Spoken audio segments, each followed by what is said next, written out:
Welcome to the panel about energy solidarity in Europe. Do the solutions to Europe's energy needs lie with shale gas, nuclear energy or renewable sources of energy? Which direction should European climate policy go? How can Europe build strong cooperation in the energy security? We encourage you to debate on these issues. It's a great pleasure being here. My foundation, demosEUROPA, is also an institutional partner of the Warsaw Security Forum, so I'm all the more glad to be with you today. And we are here to discuss energy solidarity in Europe, which is a fairly spacious concept, I would say. And I'm sure that there are thousands of ways of looking at this, and especially among the 28 EU member states, there are bound to be different ways of understanding what energy solidarity is about. So I would want to start by asking my panelists, whom I will introduce in just a second, asking them a question: what they themselves understand by energy solidarity in Europe.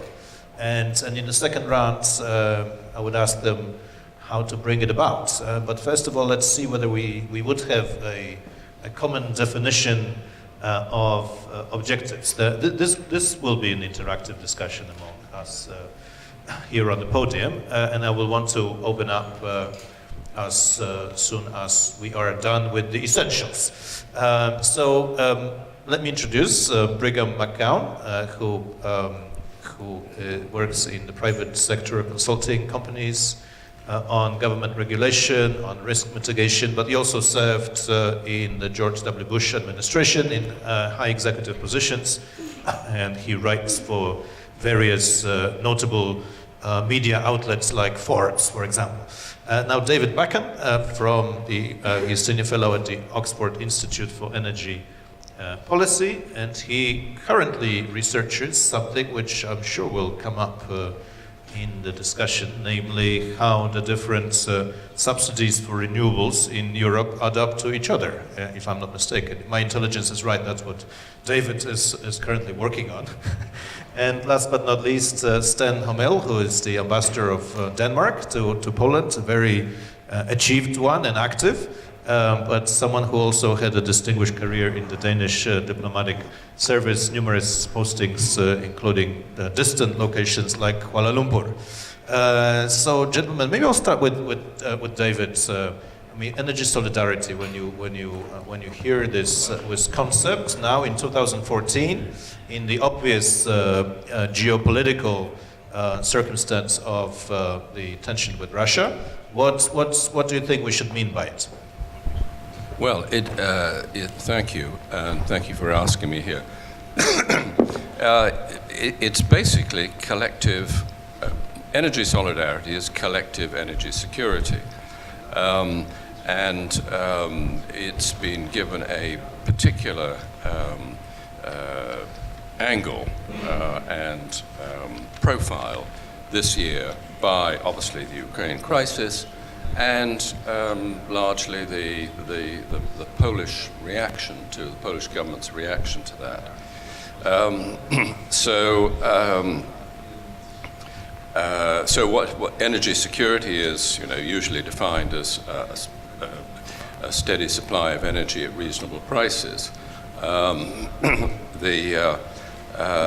It could also be broadened, and perhaps we'll come to that at the end, to bring in climate security, because the sustainability of the energy system is very important. But I think I'll simply leave it at that. And okay, well, Steen, Denmark has traveled a long way from, let's say, early 1970s, when after the oil crisis, you undertook a massive transition, but that was a transition towards coal first. And then in the 1980s, you started another shift, which is ongoing, but it's pretty advanced, to say the least, towards renewables. So when you hear energy solidarity, doesn't it sound to you, like that some of other European countries would like to kind of base their efforts on your experience and perhaps also benefit from what you have done and what you have invested for? Thanks a lot. I sure would hope so, but also straightforward saying that we cannot copy one country to another. So maybe learn from lessons, but always adjusting to local context. But maybe addressing the sort of the terminology of energy solidarity. I was like, the way this is already framed now is solidarity is very much to do with the sort of the hardcore risk of Russia cutting off gas supplies and Bulgarians not having heating over winter.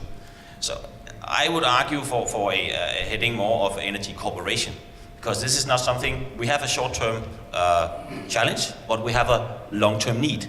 And the long-term need is cooperation. So this is not only addressing a need if somebody or suppliers cuts off the supply, it's a long-term need to be agile, to ensure lowest prices, the right kind of energy, addressing other issues like the environment. I'm glad you mentioned it first, and climate. So it's more than just sort of traditional understanding of energy security. It's actually how we develop our energy systems. As you mentioned, we started in the 70s and then changed over time. It's a long-term process, but it takes, then we have a vision of where we're gonna go to address this topic in the mid and long term.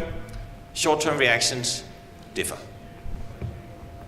So much. And Brigham, energy solidarity, I mean, how does that sound to an American ear? Yeah, it sounds terrific. Echoing the comments that have been previously said, I think when Americans or the perspective of solidarity, you think of a coming together to address or confront a challenge that's currently pending. And I agree that while there's a current challenge with respect to where Europe receives or imports a lot of its energy products, this is really a long-term solution and has to be looked at in terms of a long-term solution. And the same can be said in the United States, where up until World War II, people thought of themselves as primarily belonging to their individual state first and the federal system second. And the cooperation, the mobility, the infrastructure improvements that have been made help out and help everyone out. And we've had to overcome sort of some of these traditional notions of not wanting to do something in our home city or home state. We've gotten beyond the why should we bear a risk so someone else can reap a reward, and have looked at it in sort of the whole context. And so I totally agree. The solidarity is great, but cooperation and long-term solution has to begin with discussions today and has to begin with agreements because of the time it simply takes to build the infrastructure. Great, thanks. Let's look at the European Union level for a moment. Energy policy has made great inroads in the last years, and it's really a relatively fresh process. When the first Barroso Commission was being formed, Commissioner Piebalgs got the energy portfolio because he was the last one to be offered something, and energy was left. So there was not much traction behind the energy dossier at the time.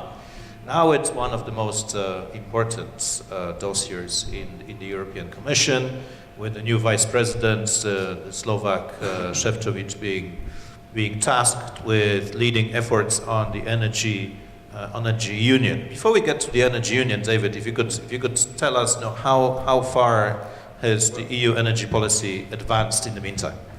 Well, a long way. At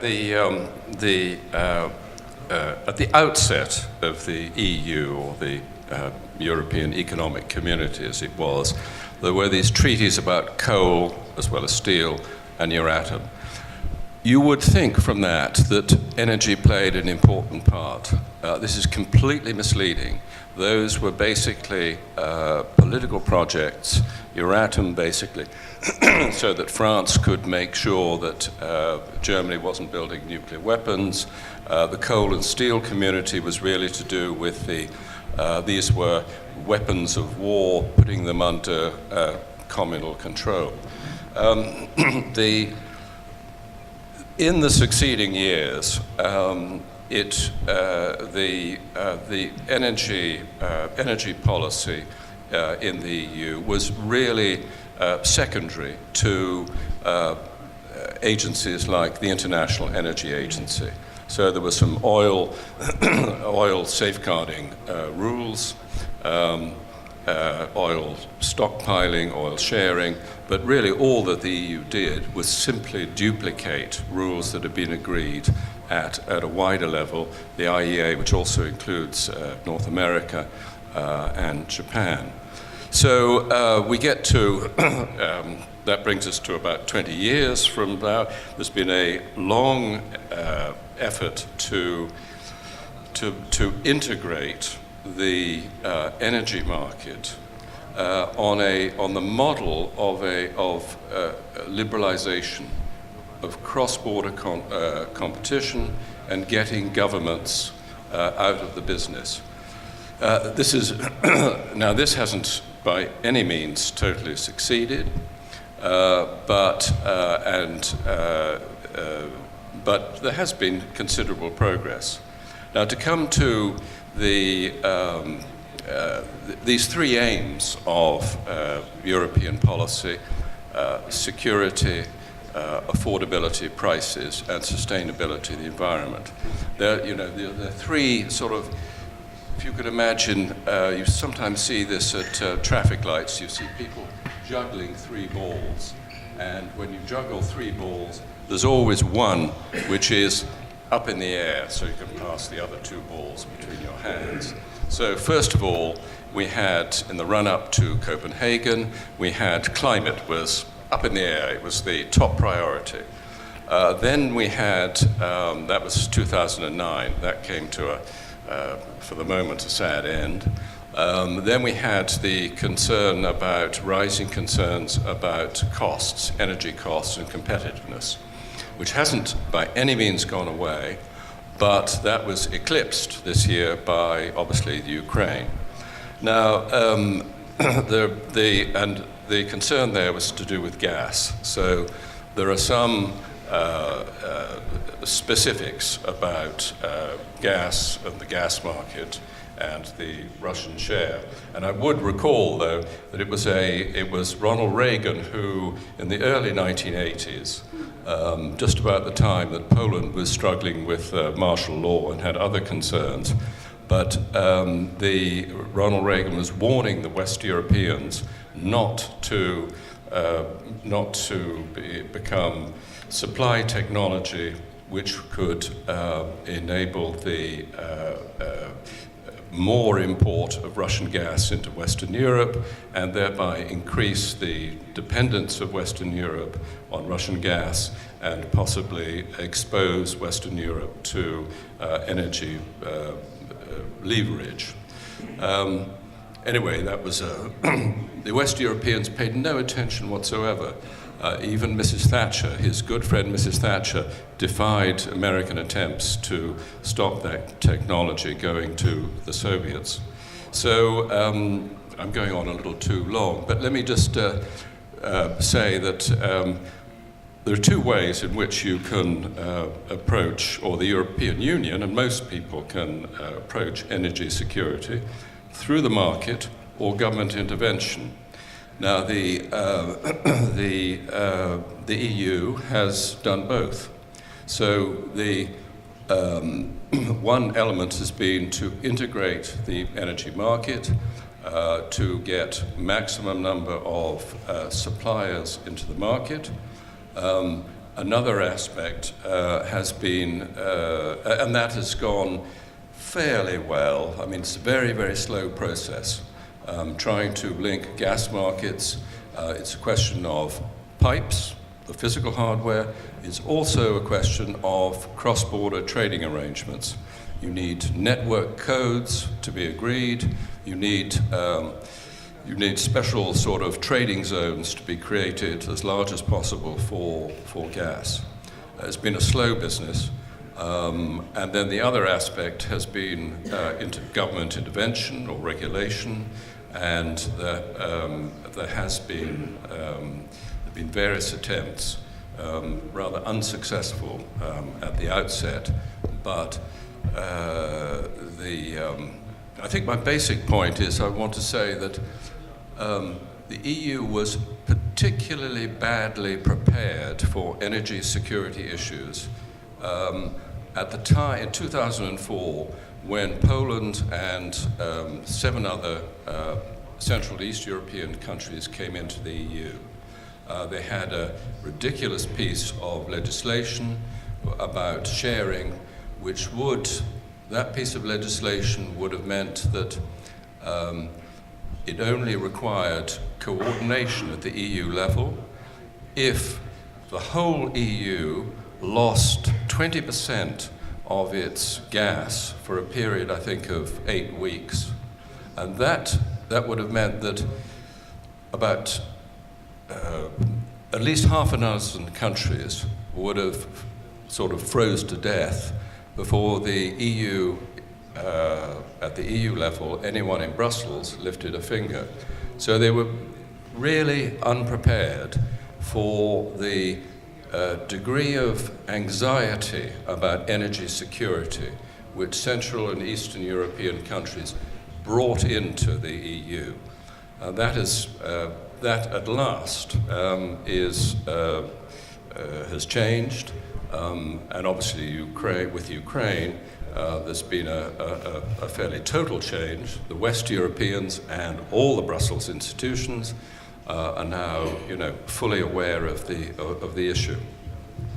Thanks very much, David. One of the latest testimonies to that are the tenders which have been concluded as part of the Connecting Europe facility, the new instruments aimed at bringing more trans-border infrastructure.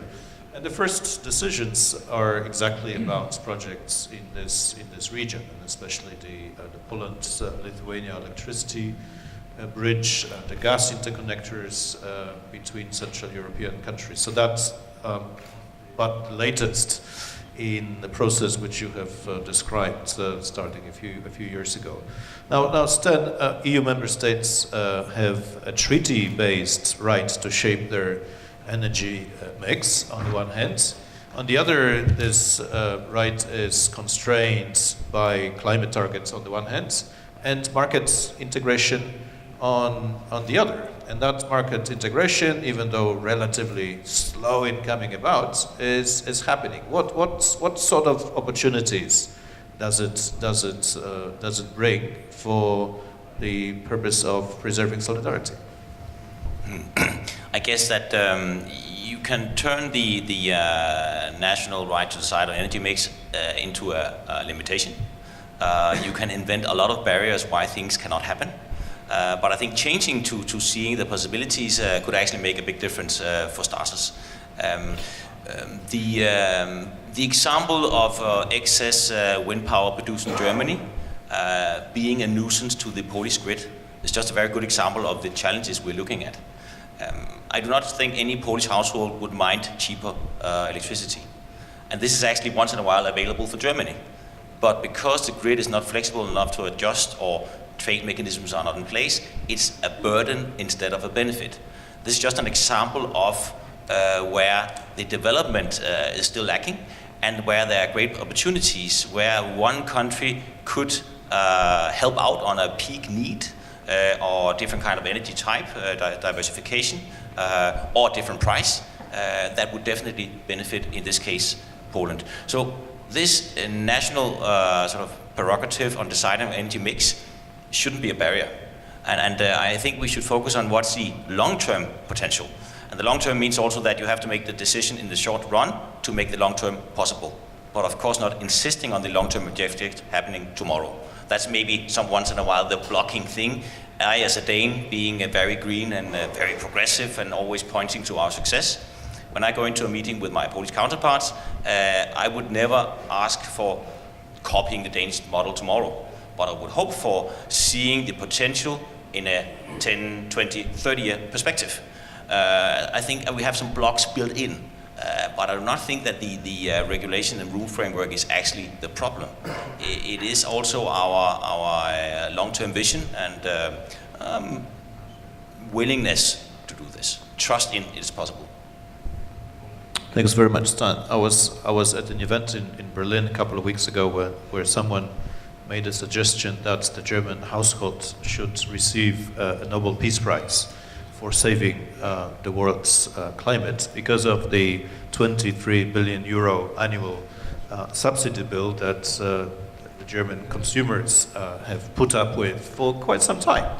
And you are suggesting, and I don't know if there are Polish consumers in the room, probably there are, you are suggesting that we should look at it from a different perspective than we tend to, namely not as a competition to the coal-based power sector, but more as a potential delivery of relatively cheap electricity across the border. Brigham, before I ask you what the US can do for Europe, which I will do, I wanted to start with the situation on the US market.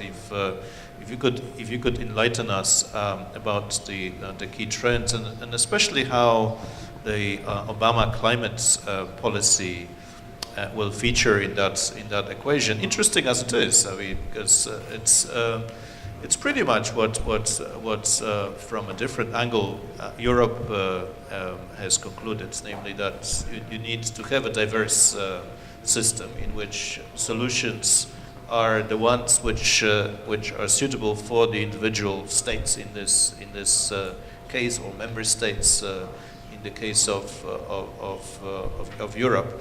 Citibank had a report recently arguing that we are facing the golden age of renewables, which in a country which is thriving on oil and gas exploration sounded rather bizarre. But is the US facing a golden age of renewables? I think over the last couple of years we've gone from a perspective of thinking it's impossible to achieve energy independence. People were laughed at for decades, this elusive target which could not be reached, mainly because we were thought to be running out of fossil fuels, which is really what gave rise to, in part, the environmental movement in the US. Yes, the fighting global emissions was important, but sort of climate advocates started out with the notion that we have no choice because we are going to be out of fossil fuel sources in the US, North America, and B, sort of, we really need to get away from the reliance on OPEC countries. And those of us that are older do remember, queuing up to have gasoline rationed out based on your license plate numbers after the Arab oil embargo in '73. What the U.S. has done, perhaps a little bit differently, is because most of the infrastructure is private sector, not public, and the government has sort of it's been characterized as a laissez-faire type of approach. But I think that probably goes too far, where the federal government sort of sets the stage with the ground rules and then allows the participants to compete. And that, coupled with emerging new technologies, especially a better understanding of underground exploration activities, seismic research, and horizontal directional drilling, and of course the controversial fracking, which I should point out was first done in the United States back in the 1940s. It's not a new technology at all. The United States has inadvertently become much less reliant on fuel from overseas. It has produced cheap energy for the United States, and it has allowed us, by being able to produce cheap electricity and cheap natural gas, it frees up money that can then be used for research and development. Just in the last 6 months, in U.S. terms, most motorists are paying about $2.50 per gallon of gasoline. The decreases in the cost that we're spending on energy are putting $250 million a day back into the economy that's now not being used for energy. And as a consequence, again, it frees up the resources. So the view from America and the view from President Obama has been called our energy renaissance, and it is devoted to an all-of-the-above approach to energy. Just as you wouldn't use a hammer around your house for every need, you have a toolbox with different tools for different processes, and I think the same could be done with differing tools perhaps in Europe based on the strengths or weaknesses of each state. And so as a consequence, we have perhaps unintentionally advanced climate carbon emission cuts, even though we are producing more and more fossil fuels. It's really quite extraordinary that we have more of both and cheap prices, which we believe is fundamentally necessary for providing jobs and providing the means to compete globally and to have a thriving economy. Brigham, just to ask him one additional question, because he stressed the word inadvertently and unintentionally you generated lower emissions. Mm-hmm. I mean, for the European ear, which likes to hear about strategies, targets, goals for 2030, 2050, for something of this scale to happen unintentionally is a bit unbelievable. Well, and perhaps it's too strong a term, but whereas I think we can agree European energy is puts climate change and pollution standards very high. America says yes, but our number one driver would be affordable energy prices. The belief is that renewables are good, they're getting better, but until they can compete with traditional forms of fuel, it makes it harder because the consumer will reject the higher price in our country. And so our global targets, and we are on track to meet our 2020 standard, but have been, I would say, far less ambitious. And but we are using less energy than we have. We have cut emissions, and President Obama pledged to do so even further when he was in China, speaking with the Chinese. But Americans also view this in a global context. We look at China's emissions, which are on an exponential growth curve, far surpassing what all of us together. And we know someone will say, well, yes, but you have to start somewhere. But Americans would be far more interested in trying to curb Chinese emission standards than cutting our own by 50% or something like that. Yeah, well, none of us is doing a great job on that. The curve of emissions globally is going steeply upwards. Yes. It's not here, but it's sort of here. But both David and Steen wanted to comment. Well, just on the US, it's annoying and embarrassing for Europe that America has no policy about climate, really. No, well, I'll just describe it in a moment, but the carbon intensity of its electricity system is decreasing. And we have a policy, and our carbon intensity is increasing. That's not just Poland, but that's, a heavy amount of coal-fired generation in Germany. The US doesn't. The US has basically, I talked about juggling three balls. The US basically juggles two balls. It's security and prices. Now there is a federal standard for renewables in the US, and the reason is that the first primary election that an American president has to face is in Iowa. Iowa benefits a great deal from biofuels. In terms of wind power and solar and all other renewables, it's left to the individual states to decide. The US has a great advantage, natural endowment of frackable gas. I wish we had it in Europe, but so far it seems to be the European shale gas just won't fracture. There's too much mud down there. And there's nothing we can do about that. So I think, to be honest, my reaction to European industrialists moaning about this is the American advantage, complaining about the American advantage, is just get over it. I mean, there's nothing we can do about it. The US has a natural advantage. It has a political disadvantage, which is that although the US believes itself to be the home of free market competition, market mechanisms in this area do not work. By market mechanisms, I mean either tax increases, so gasoline is extremely cheap, almost impossible to raise the very low gasoline tax of the US, and trading mechanisms like the European emissions trading system, which we in Europe, we got.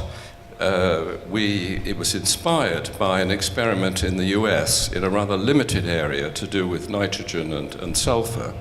They had a successful scheme there, but that's really quite a limited area of pollution. Where the US does extremely well with, the instruments it does extremely well with, is regulation. Of course, the Americans don't believe that. They believe that, you're a free market enterprise and you believe regulation is anathema. But actually, with your CAFE standards, the rules for American cars have been very effective. And Obama's EPA rules for coal-fired plant may also prove very effective because regulation works in America, market mechanisms for political reasons don't. There's one other aspect which I think is just worth highlighting since we're a transatlantic panel. The US doesn't have a uniform system for energy across the country. And I don't just mean the grids, where there are 3 different grids in one country. What I mean is that there is, depending where you are in the US, you are still, some states can still keep vertically integrated monopolies. That is that no competitors can come in from out of state. Now this is quite useful very useful if you want to build a nuclear plant, as Poland does. And the US is doing this, Southern Company, I think, which is in Georgia and Florida. They are the only people who are building nuclear plants in the US because they have captive customers, they're heavily regulated, that's true, but there's a guaranteed rate of return. The difficulty in Europe is, and this is, the UK is finding this, I guess Finland to some extent is finding this, and Poland will find this in building new nuclear, is that we have a sort of liberalized cross-border competition blueprint or model, and that does make, that increases the investor risk in a long-term project like nuclear. I thought I'd just highlight that difference. Thank you very much, Steen, and then I would like to bring people from the audience. Yeah, a lot of interesting points brought to the table sort of since my desire to comment on Brigham's about prices. I think we have this background reaction that any renewable is very costly. I think actually at some point in the Polish energy bills it says this year's price rises is due to renewables. So you have more or less somebody helping you to see this as a very evil and bad thing. But maybe it's not sort of universally correct, this about the renewables being expensive. But I clearly agree, the cost of energy is of course crucial to our households. And households are very short-sighted, they want cheap energy today. That's why governments once in a while have to help households to be long-sighted and actually not only to include financial cost but also economic cost in this. And when we talk about cost and energy security, it's sort of in this, because now the ball in the air is energy security, then we are only considering this, and price is not that important anymore. So that could take us to invest in sort of energy security measures that are highly costly. The price, according to press, of the LNG terminal in Poland will be 55% above the Russian gas price. That means already now accepting a 55% higher price on energy for security reasons. That takes us to that maybe the real comparison of energy prices should be now plus 55% when assessing the need for or possibility for renewables. So that these prices are many things. They are financial, they are economic, but some instances we simply accept higher prices than in other instances. And for what purpose? So those are, I guess, quite important elements to have part of this equation. Another side of that story is a calculation that the Warsaw Institute for Economic Studies has done, and which has showed that Poland has paid 2.5 times more in coal subsidies than it has paid in renewable subsidies. Well, if you listen to the discourse, you would have an exactly reverse idea. Paweł was first, and Paweł Wojciechowski, former finance minister. But if you could start a good tradition of introducing yourself when you speak, I can always share a microphone with you in case we are short. Thank you very much, Paweł. Exciting interventions, and in fact, well, I like to speak rather in my former capacity. I just finished the work in Paris, and I was sitting on the board of IEA. So I had this lengthy discussion on both the price and security, which relates to the energy markets. And I'm glad that we touched those two issues, because it's quite different. When Poland proposed the energy union, everybody thought about energy security. And one sticky point was, of course, the purchasing agency. You know, some people, well, in the Financial Times, Prime Minister Tusk wrote about Euratom. Of course, it is misconception. It's not all about Euratom, but it's about bargaining power. And bargaining power is not about security, it's about prices. So if you're talking about prices, we know that not only Commissioner Stefan Szefčovič, but also another commission for energy and climate change, which is Kanieta, endorsed the general idea, you know, and said, well, let's look at the competition issues. And let's look at the WTO rules. And I'm relating to this question because, you know, in terms of competition, it's not about internal EU market. It's about external source of gas, which goes through the pipes, which are dedicated. And most countries are exposed to one supplier. 80% of gas supplies are concentrated with 3 companies. Very much. 1/3 Russia, 1/3 Norway, and Algeria. So we're talking about a high concentration of supplies, and inside we have, unbundling, liberalization, and plenty of competition. But we have no bargaining power. And coming to the example of oil, okay, in IEA, since many years, there's anti-OPEC type of activity to dump the price of oil. The price goes too high, then of course the IEA coordinates the reserve for strategic reserves, and I participated in one of the exercise of this kind when Libyan crisis erupted, and the prices dropped 7%. So in fact, vis-a-vis the external dimension, there is a little bit different view on competition has to be taken into consideration. So our question to you, how to deal with this, and what do you expect from this competition probe within the EU? Thank you. Thank you very much. Let's collect maybe a couple of more questions. My name is Ilgar. I'm from Azerbaijan, columnist on energy affairs for Turkey-based think tank Strategic Outlook. My question is open to all the panelists. It's about diversification policy of EU. You talked about solidarity, and I think diversification is one of the most important drivers for solidarity. Recently, we have many alternatives for diversification. One of the most important ones, source and gas corridor, which is much reliable. But I think for the long term, it's not enough.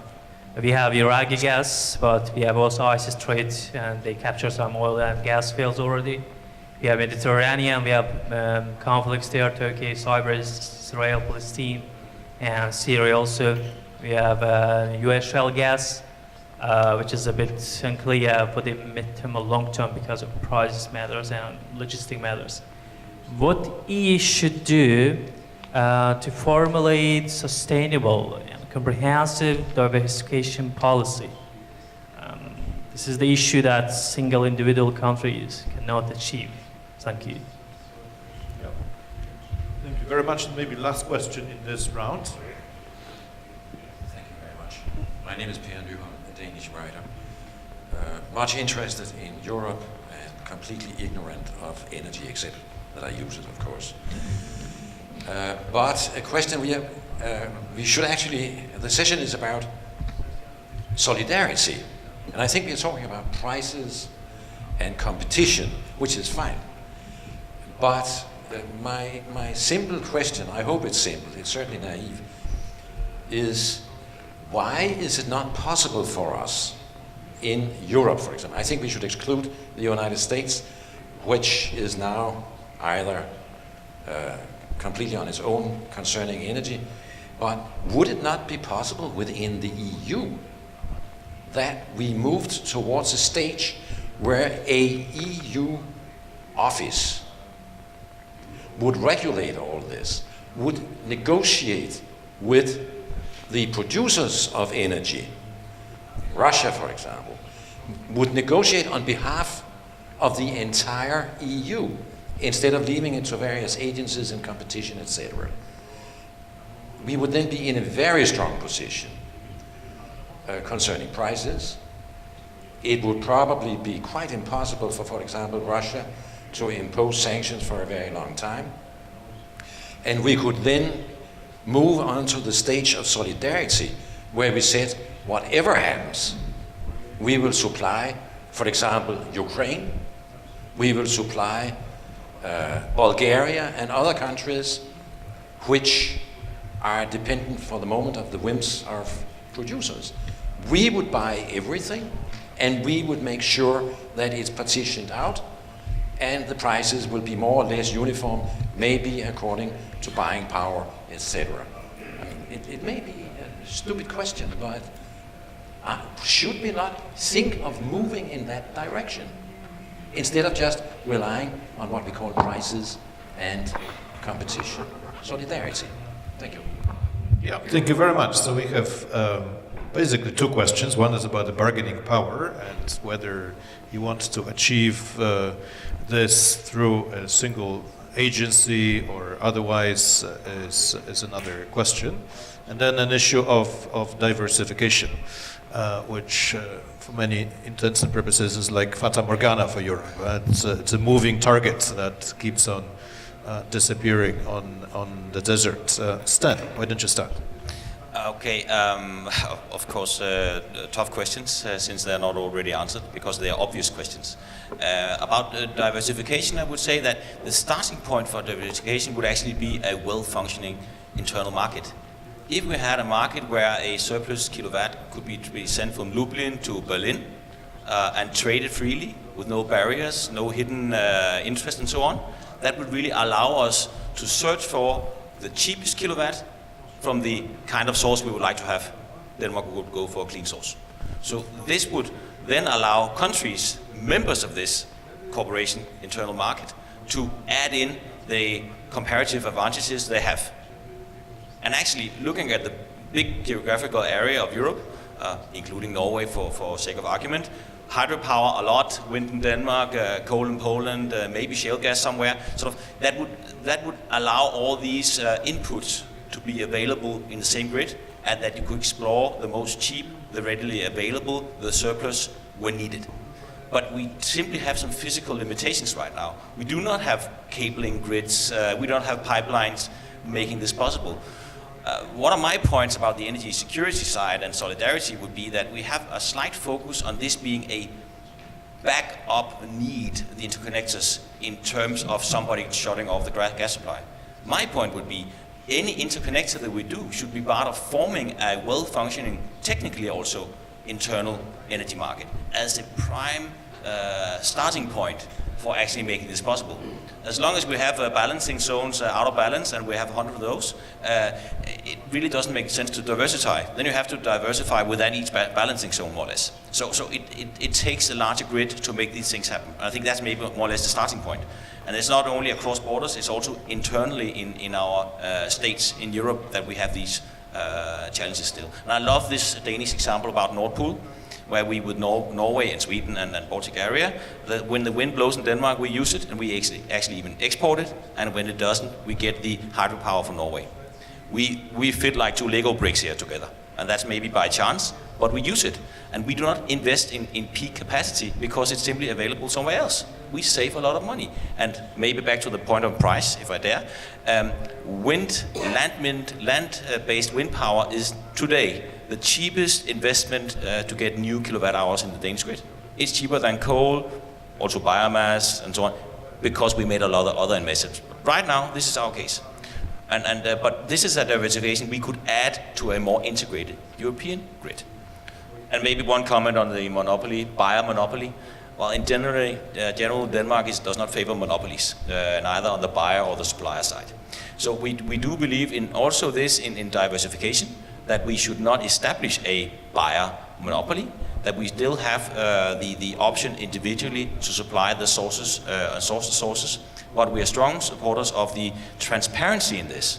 That you get a real market. It's just like when you go to a Biedronka or Netto or any other great supermarket. You can look for the prices and you can choose the one you like. Thanks very much.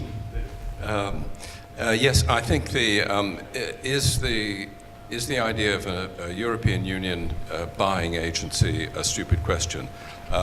Unfortunately, I think it is politically, because it is simply there are treaty rights that enshrine national sovereignty over energy mixes, and I just don't think the current state of EU politics that such a creating a centralized agency would be feasible.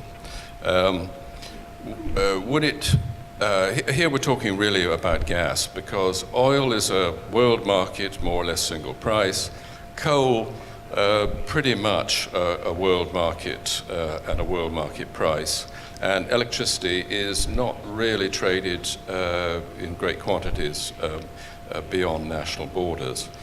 So we're talking about gas. So now I do think the energy union, the Donald Tusk idea, which has been, Poland's been talking about solidarity for obvious political, historical reasons perhaps, but since about the mid-2000s.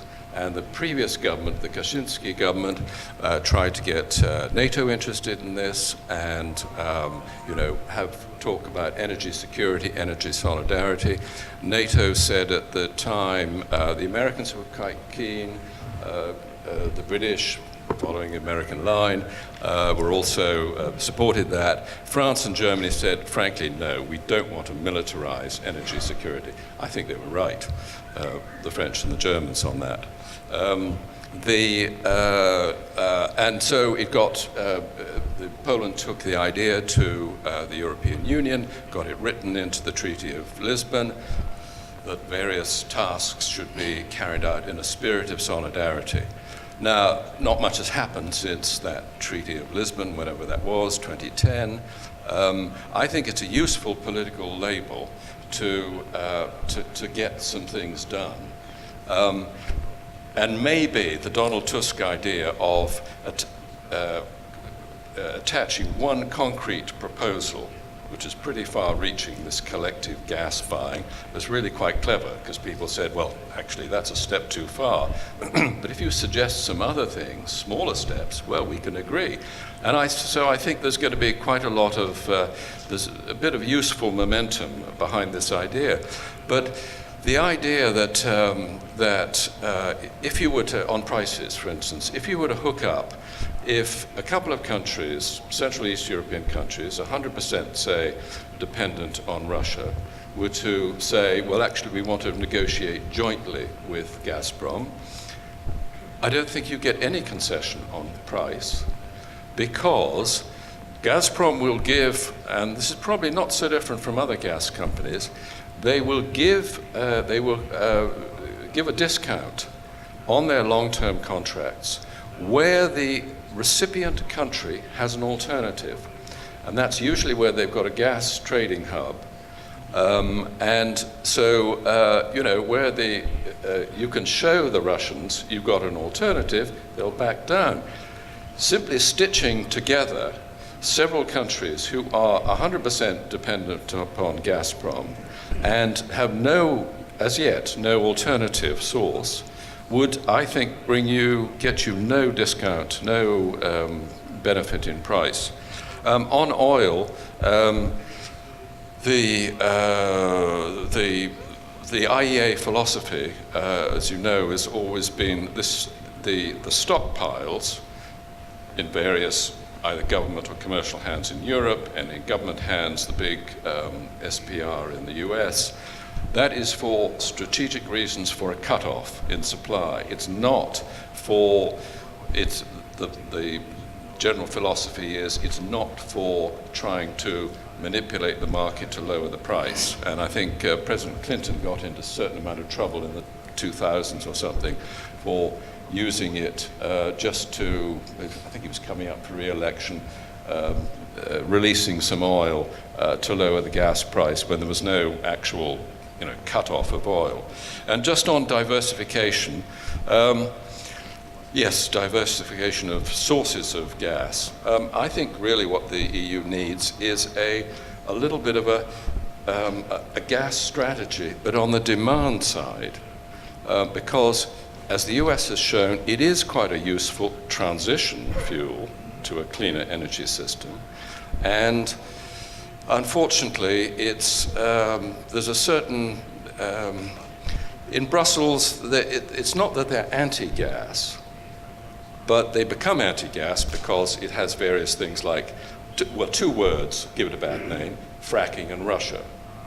But quite apart from that, they have there's a bit of a bias against gas. Most people, for instance, in transport, you can actually get, as a number of countries have shown around the world, India, Argentina, a number of countries use compressed natural gas for vehicles. And the view in Brussels has tended to be, well, it is a fossil fuel after all, and we pin our hopes in that eventually there'll be renewables, competitive, zero carbon renewables, and so we'd rather not bother about the interim stage of gas. But I do think that a bit of a strategy that favored gas against coal, and you probably wouldn't like this in Poland, but I would say unless you can get a high enough price in the ETS, I would go for something like an emissions performance standard, regulation, a la, like Obama. I would use regulation to do that, and that would tip the price balance in favor of gas and against coal. Thanks very much. And Brigham, I don't know if the US fears the EU negotiating collectively on the future gas imports from the US whenever they materialize, if they materialize.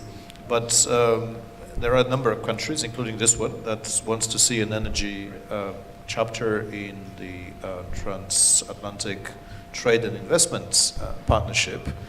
But at the end of the day, it's a decision that the US needs to undertake, whether it wants to export larger quantities of resources and what it is going to do to the US economy. So the United States, is it dead? Oh, there we go.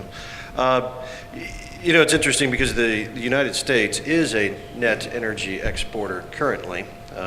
We export a large amount of refined oil product to Europe, diesel in particular, more than we use. And I guarantee Americans would love to sell Europe lots of natural gas. And it's amazing that we've gone from building LNG import terminals just a decade ago to now reversing those terminals for export. On the diversification issue, it sort of struck me as we're talking, and we're talking about the need for integrated infrastructure and the lack of it for a comprehensive energy policy to allow, whether it be natural gas or electric, to flow across borders. And new upgraded infrastructure would really be the foundation for diversification. Because without the infrastructure, you can't deal with those issues. And I totally agree. We were talking earlier before the panel about integrated infrastructure means efficiency. You don't need an idling coal plant where you need peak power production. And as much as Europeans love to talk about efficiency, there's really not logistical or infrastructure efficiency, which I would propose would also ultimately drive prices down, despite the initial investment.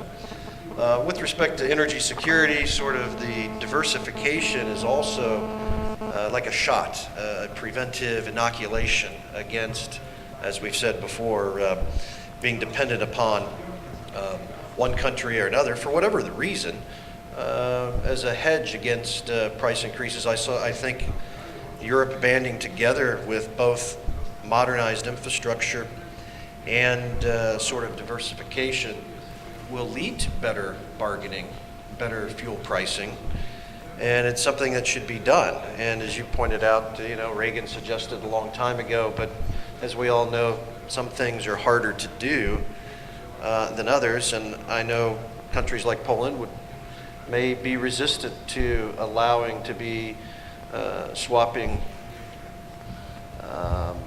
energy coal plants in Poland for dependency on electricity generated from somewhere else. That's probably a fact. But the bottom line, I think competition is good, and I don't see a problem at all with Europeans banding together. There's sort of this coming together to purchase goods there's obviously always power in numbers, and it also makes it easier for the people selling the products to deal with one place as well.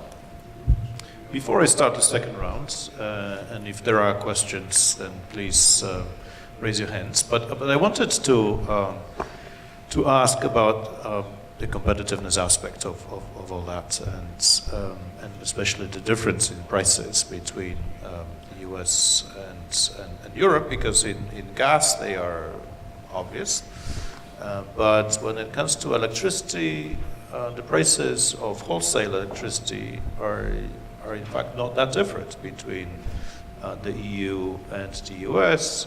The difference comes from subsidies and taxes. Otherwise, the difference is of about 8%, and the European electricity grid is much more reliable. So in the US, you need to at least factor into the equation the fact that your electricity deliveries might not be 100% reliable, while in Europe that reliability is much higher. So how much of importance do you think this factor has had? Since you have the mic already. Okay.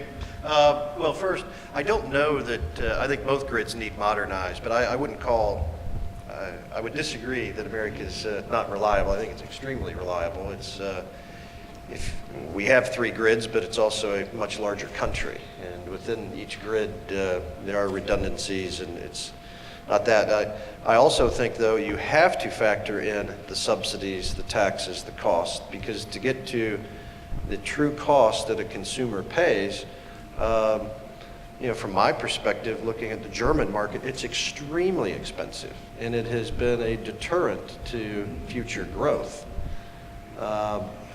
But at the same time, you have to invest in these technologies. He's getting ready here. It's just simply a different perspective, and but the cost is a significant driver, because Americans look at it in view of productivity and affordability, which then drives the economy. That's why our unemployment rate is below 6%. Cheap, affordable, reliable energy supplies has been the primary accelerant of the U.S. economy. Thanks, Steen. I mean, the Europeans know that they are paying higher prices, and so are we shooting ourselves in the foot, or do we have a more sophisticated strategy in which we would like to keep and develop in Europe low energy intensity industry, while we are perfectly happy with the high energy intensity industry migrating to the US, as companies like BASF are now doing, opening plants in the US? I mean, what's behind it? Energy cost is of course important, and ask any Dane whether they're happy to pay this exorbitant amount, I guess exceeding the German level by far, and they're not, of course. But it's of course the political choice to do so, because we see also energy prices as part of the incentive on which way we want to go. And I'm sure, and I'm not offending anyone by saying that a washing machine in the US would use more water than a washing machine in Europe.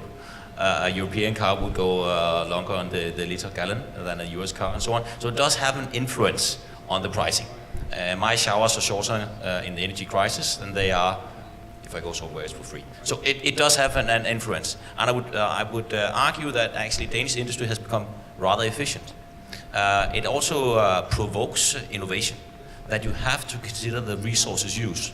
So that's mentioning the upsides, but of course clearly agree, we do have a leakage issue, definitely. We do see heavy industries moving out of Denmark. So these are real issues. And even a very green Danish government does have to balance the approach, that it is all the time to see at the economy, how much can we tackle at this moment. We do scale back some of our very green initiatives because we see the consequences of the cost are becoming too high. But we have a different balancing point, I would see, on where we see this. And it is possible our employment is the same as yours. We have bottlenecks too, even though we have high taxes and high energy prices. Well, I have to say, until the US gets a fully fledged climate policy at the federal level, it's very difficult to go on comparing Europe and the US. I mean, it's chalk and cheese, apples and pears. On the question, I would disagree. I think you were saying that. I think you're slightly misleading, if I may say so, Steen, on the question of renewables. The drama in the way renewables have been flooding onto the grid of a number of countries is that it drives the prices right down, which is murder for the utilities. And look at in particular, the two big, or maybe three, German utilities, Aon and RWE, are almost bankrupt. I mean, of course, they also have a problem they no longer get that steady income from depreciated nuclear plants. But, so this basically, renewables flood onto, when the sun shines, wind blows, they flood onto the grid, they drive the price down, they drive out of the market gas or coal, and so there's a problem with the sustainability of conventional generators to provide backup. And then but electricity costs, in contrast, go up because of of policies, clean energy policies. I think that's just a fact of political life given the climate policy that we have, which I support. The political way to deal with that is to try and give cost relief to energy-intensive industries to prevent carbon leakage, which is the idea of jobs going to countries where the manufacturing process is, you probably emit more carbon than in Europe. So bad for the companies, bad for the planet. Bad idea, carbon leakage, but you can compensate for it. And that's, by giving a certain carefully targeted cost relief in terms of free allowances, you can, in a sense, neutralize the lobbying power of the steel industry, the cement industry, the chemical industry, the glass industry, so who otherwise would try and undermine or lower the ambition of the overall climate policy. So you can, in a sense, buy them off in a way which works, I think, can work politically, but actually isn't so bad environmentally. Brilliant, thank you very much. Paweł has a question, and he also gets a trophy for being the most active participant in this session, but others are warmly welcome as well. Actually, David, you have mentioned some of the issue of carbon leakage, but I tried to find in the OECD the size of that, and I was very, very surprised that the most of the OECD paper says that it's very, very small. The effect of carbon leakage is very small. You know, jobs going to Africa, China, whatever. And intuitively, it's, you know, from the point of view of intuition, it doesn't sound right, because the industry is, we lose jobs in Europe and industry, and of course the prices are high. You know, of course there's renewables that maybe are more developing, the prices are higher, so there is some subsidies, but in fact, you know, aren't we missing something in this understanding between this trade-off between competitiveness and industrial development of Europe, and vis-à-vis the climate policies which press for more renewables, which, you know, which are costly maybe to not renewables by themselves, but climate policy has some effect on competitiveness, and the carbon leakage is in fact much greater than we can find in the research. That's a question to you, David, of course. Sorry, I don't quite get the. Are you saying that carbon leakage is greater than we thought? Based on the OECD findings, it's minimal. It's Right. just completely. It's marginal, which to an economist intuition, it's counterintuitive. You know, what we see in the major trends in economy. What years is it? My thought is that we are missing something in this analysis. Maybe you find better research papers that show that carbon leakage is actually happening on a large scale in Europe. Well, I think it probably, obviously, strictly to do with the ETS carbon price is, you know, that price is quite low, 6-7 euros a ton, maybe. And therefore the leakage, the possible leakage from that one, that levy, that the price of those allowances is going to be small. But clean energy costs, by which I would also add in renewable subsidies or the effective cost of them, increase the competitiveness problems for some industries. So I think a lot of these studies might not factor in the renewables, although actually in evaluating this carbon leakage, it has been too generous, because I think Brussels has been working on an assumption of a 30 euro a ton carbon price, when in fact it's only 6 or 7. So it has been too generous. I wouldn't have thought I'd hear that from a former Polish finance minister saying that these carbon allowances were too generous. Thank you very much. Hello, my name is Julia, and I'm currently at Cambridge University within the Energy Policy Research Group. And my question is to all of you, really. It's about your opinion of how centrally, because I feel like I'm hearing a little bit of a dissonance between, the fact that the European drive towards energy solidarity should be driven by market forces, therefore by sort of lack of very centrally regulated policy. But on the other hand, the success example that has been quoted as the shale revolution in the US has been, in my view, driven by very, very centrally driven policy push through tax breaks and very, very strong investment in research technology that actually enabled that technology. So there's been a very particular centrally directed agenda from the US government to push for this particular policy that resulted in a centrally regulated success rather than only market forces. And so how do you translate that into Europe in sort of, a policy that on one hand should be free, not regulated, but on the other hand effective? Thank you. Thank you very much. Would there be someone else? Because this is the last round, so it's... Okay. Yeah, you want to I go? want to ask second, actually. I want to use this opportunity to ask second question. My question is about legal aspect of the energy policy and security.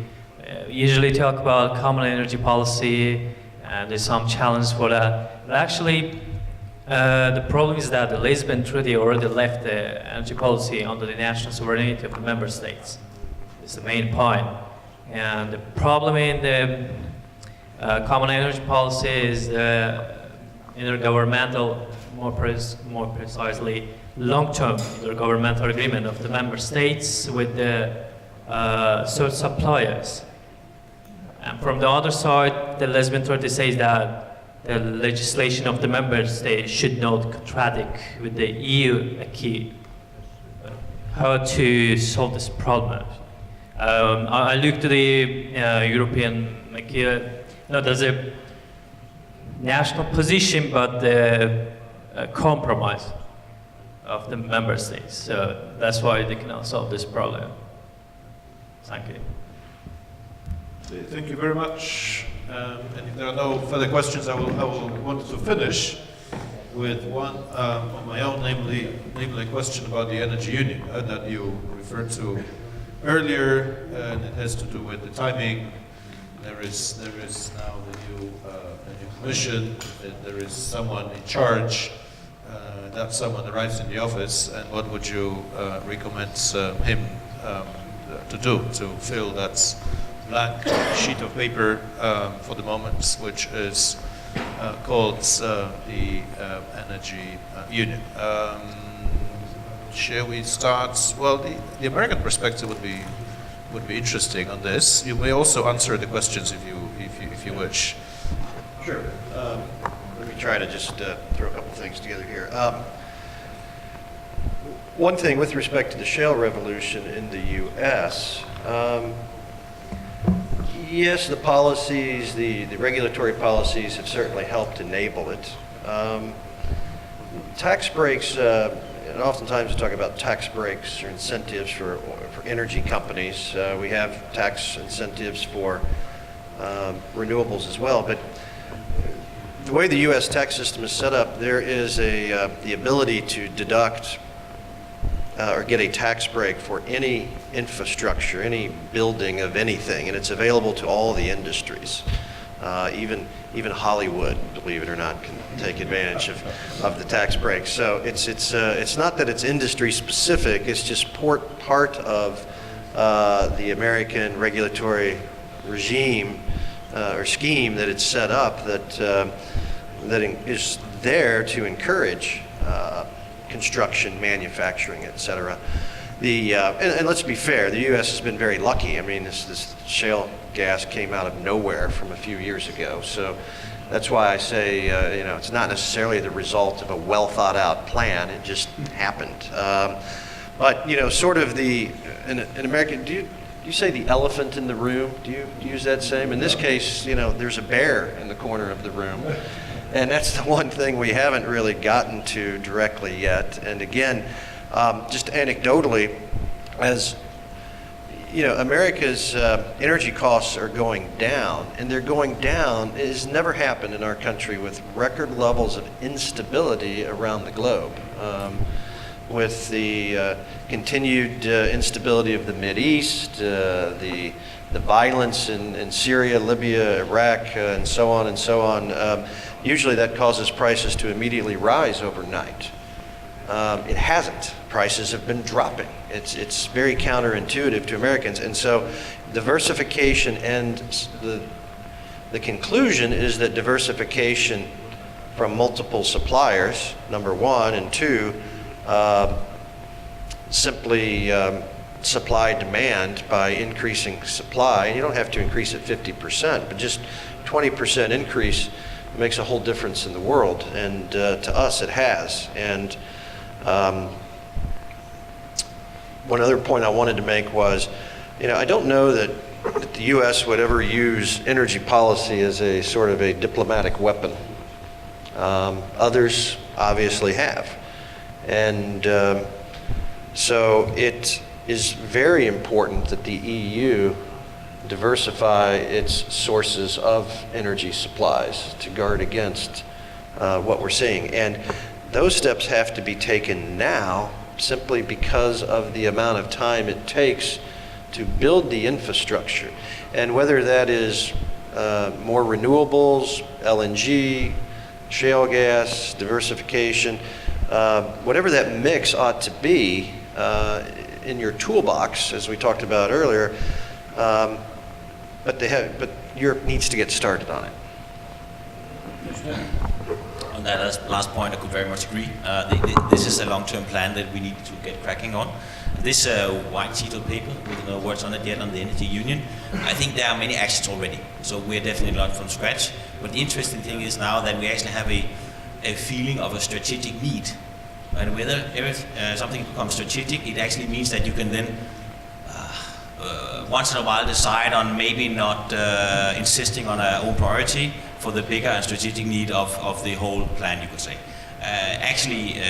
The burning platform of this could create the opportunity for some of the limitations that we experience in the daily, day-to-day operation in the energy market in Europe to be solved. So actually, this might actually be what we need to actually have this long-term plan fixed. And that could also be addressing the question about sort of limitations of the treaty and what we're allowed to do, and is it too rigid actually to implement these things.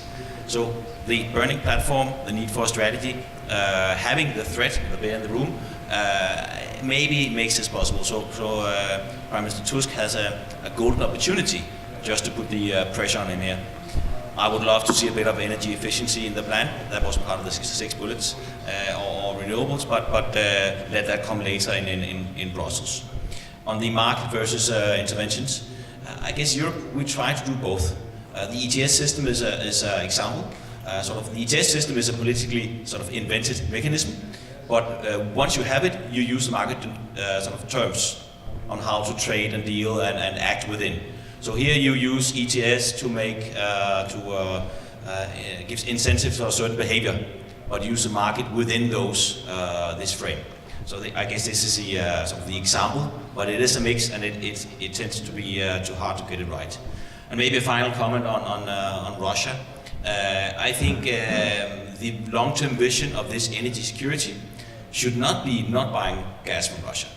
It should be that we end up in a position where we have full free choice of energy suppliers, having free, transparent, non-conditionality buying of energy sources, and hopefully this would then include huge imports from Russia, so that we can continue seeing Russia developing positively, seeing Russia missing out on the opportunity to export energy would not be a pleasant Russia to be a neighbor to. So we need to have simply not have a back against the wall, but continue buying, and we need to implement that situation. That would be energy security. Thank you very much, David. Thank you. On the question of the U.S. Federal help for the shale industry, well, there are no EU tax breaks, because there's no EU corporation tax, income tax, property tax, value-added tax, etc. So there are no taxes you could possibly get a credit from. There was some, in the US, I think there was some federally funded research to do with the chemicals that are used to release the gas. But Europe doesn't really probably doesn't need to replicate that, because, that is now in the quite widespread, part of the technology of the oil and gas companies. So that's transferable to Europe. I think that, the shale problems are more to do with the actual lack of fracturable resource here. On the question of, I think your question was about the contradiction between EU legislation, growing amount of it, and also the agreement of the member states, and the treaty rights that member states still have to. Well, you would have thought that the way EU politics are going, you would have thought, I would have thought 5-6 years ago, that actually this national prerogative of the member states would be diminished, and that because in the renewable area, already those national targets already set at EU level. So in a sense, there's an encroachment. Part of the energy mix has been, in a sense, set at the EU level. But the way politics are going and the way this new package actually provides for no more national targets. It'll be a free-for-all. And that, I'm afraid, is it seems to me the way the EU is going, a slightly looser arrangement. In terms of energy union, I would say, forget about fussing too much about collective buying. Why not think about the union in terms of for instance, individual countries, if they're going to make a major change in their energy mix, and we all think of Germany and its exit from nuclear, the Atomausstieg. Germany did this suddenly, consulted no one. If they had consulted other people, it wouldn't have changed Germany's mind, but at least it might have they might have thought a bit more about the consequences for the whole energy infrastructure system. Another thing would be regional security plans. At the moment, they're all this EU legislation requires individual member states to come up with their own emergency plans. Well, I would say let's start doing this on a regional level. The Central Eastern Europe, Southern Europe, the Baltics, Iberia, etc. So that's what I would advocate. And on the question of the energy weapon, this conference has had the bear in the room in every panel over the past 2 days. Would just point out that in fact the only, it is not Russia so far that is using the energy weapon, it is us in our sanctions. We daren't touch the gas side, but we are basically trying to hit them on the oil side to do with shale oil in Siberia and offshore Arctic exploration. So for the moment, it's us who use the weapon. And on this question of dependence, it's clearly we will remain as a community, as a union, dependent on Russia. The important thing is that we shouldn't be too vulnerable. And there are these stress tests which have just come out. They've tested each system, and there are plenty of imperfections and some localized problems. And perhaps it's too optimistic. I think there's an element of bluff in these stress tests because they're trying to. I think there's a bit of a political message to say, don't try it. Don't try to cut off the gas, Moscow. It wouldn't work. So maybe it's a bit optimistic, but I would say, so we're dependent for a pretty long time on Russian gas. But the thing is not to be too vulnerable. If there is in the short term, if there's any cut-off, we do need alternatives. Thank you very much. We have to finish there. It's interesting that we came to the short-term immediate threats only at the end of the panel, and what we discussed for an hour and a half is the more systemic and structural solutions to energy security. And I think that's the right reflection of the situation, that the homework needs to be done in the long term. And of course, the short-term vulnerabilities need to be well identified and addressed as well. I'd like to thank the panelists for a splendid discussion. Thank you to all of you, and a warm invitation to enjoy a short and snappy lunch break. Thank you very much.